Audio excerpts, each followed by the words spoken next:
Friends, welcome to my channel. ఈరోజు మనము రాష్ట్ర ప్రభుత్వం గురించి తెలుసుకుందాము. మనం ఇప్పటి వరకు కేంద్ర ప్రభుత్వం గురించి తెలుసుకున్నాము. ఇప్పుడు వచ్చేసి రాష్ట్ర ప్రభుత్వం. మరి రాష్ట్ర ప్రభుత్వం గురించి మన రాజ్యాంగంలో ఏ భాగంలో ఉంది అంటే మనకి 4వ భాగంలో రాష్ట్ర ప్రభుత్వం గురించి ఉందన్నమాట, మన ఇండియన్ కాన్స్టిట్యూషన్లో. అలాగే రాష్ట్రంలో ఎవరెవరు ఉంటారు అని అంటే గవర్నర్, విధానసభ, విధాన పరిషత్, ముఖ్యమంత్రి. అదే మనకి కేంద్రంలో అయితే ఎవరు ఉంటారు?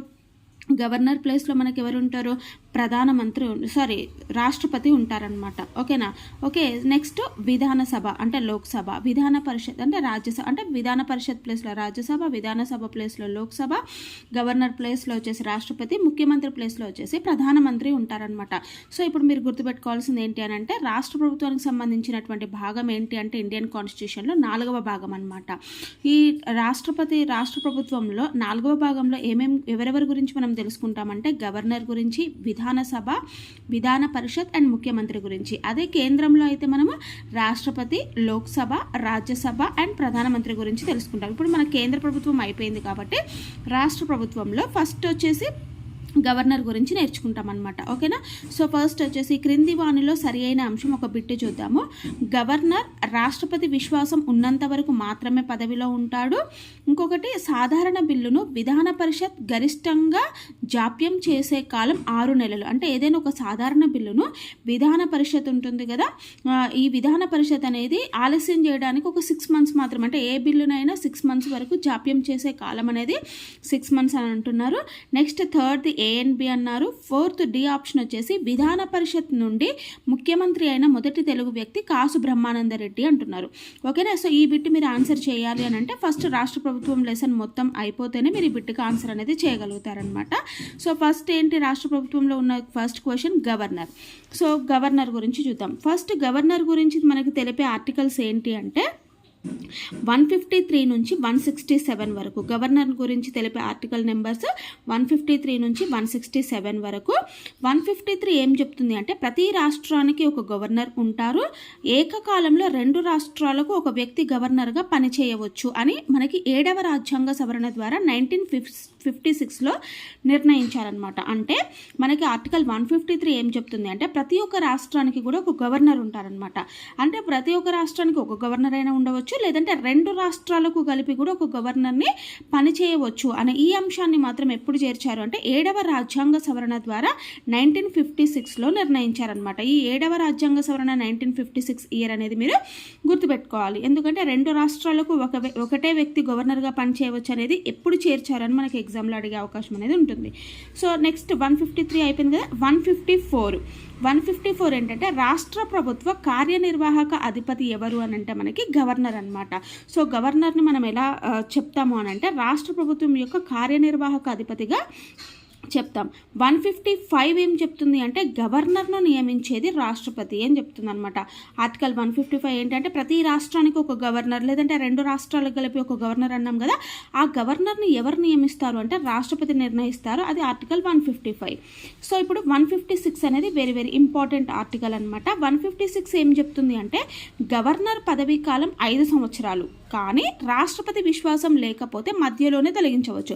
ఇప్పుడు ఇక్కడ మీకు వచ్చింది కదా ఆర్టికల్ 156. ఇక్కడ బిట్లో మీకు చూడండి, ఇక్కడ గవర్నర్ రాష్ట్రపతి విశ్వాసం ఉన్నంత వరకు మాత్రమే పదవిలో కొనసాగుతాడు. అంటే ఆప్షన్ ఏ అనేది మనకి రైట్ ఆన్సర్ అనమాట. సో దీని గురించి తెలిపే ఆర్టికల్ ఏంటి అంటే మనకి ఆర్టికల్ 156. గవర్నర్ అనే పదవీ కాలము 5 years. కాకపోతే ఒకవేళ రాష్ట్రపతి యొక్క విశ్వాసాన్ని గవర్నర్ కోల్పోతే రాష్ట్రపతి మధ్యలోనే గవర్నర్ని తొలగించవచ్చు. అంటే రాష్ట్రపతి విశ్వాసం ఉన్నంత వరకు మాత్రమే గవర్నర్ పదవి కొనసాగుతుంది అని చెప్పేసి మనకు ఆర్టికల్ 156 అనేది తెలుపుతుందన్నమాట. మరి గవర్నర్ తన రాజీనామాను ఎవరికి పంపిస్తారు అంటే రాష్ట్రపతికి పంపిస్తారనమాట. ఓకేనా? సో ఇక్కడ మీకు ఒక ఇంపార్టెంట్ పాయింట్ చూడండి. రాష్ట్రపతి విశ్వాసం ఉన్నంత వరకు మాత్రమే కొనసాగే పదవులు ఏమేమిటి అంటే గవర్నర్ మరియు అటార్నీ జనరల్.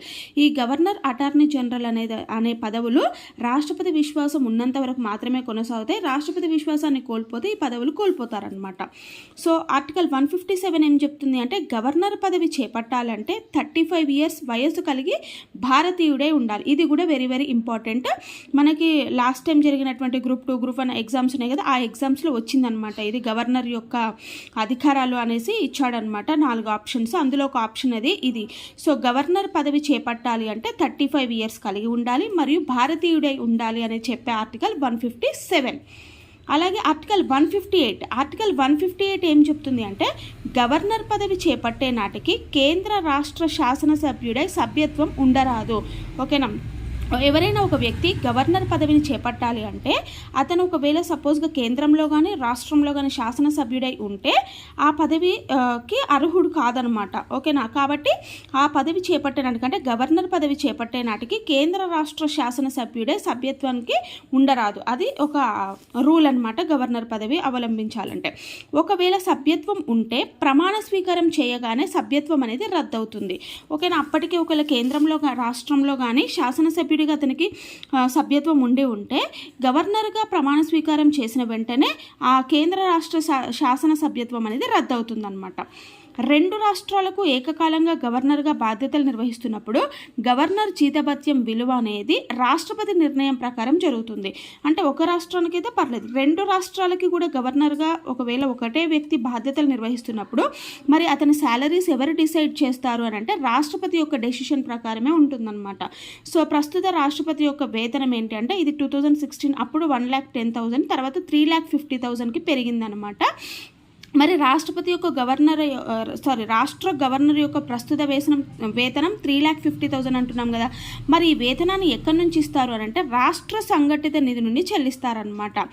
సో పదవి తర్వాత వచ్చే పెన్షన్ మాత్రం కేంద్ర సంఘటిత నిధి నుండి చెల్లిస్తారు. ఇది కూడా వెరీ వెరీ ఇంపార్టెంట్ అనమాట. సో రాష్ట్ర గవర్నర్గా బాధ్యతలు నిర్వహిస్తున్నప్పుడు అతని శాలరీ మాత్రం ఎక్కడి నుంచి అని అంటే రాష్ట్ర సంఘటిత నిధి నుండి చెల్లిస్తారు.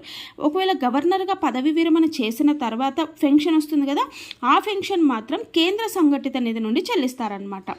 నెక్స్ట్ ఆర్టికల్ 159 ఏం చెప్తుంది అంటే గవర్నర్ చేత ప్రమాణ స్వీకారం చేపించే వ్యక్తులు హైకోర్టు ప్రధాన న్యాయమూర్తి, ఒకవేళ ప్రధాన న్యాయమూర్తి అందుబాటులో లేకపోతే సీనియర్ న్యాయమూర్తి చేపిస్తారనమాట. ఇది కూడా వెరీ వెరీ ఇంపార్టెంట్.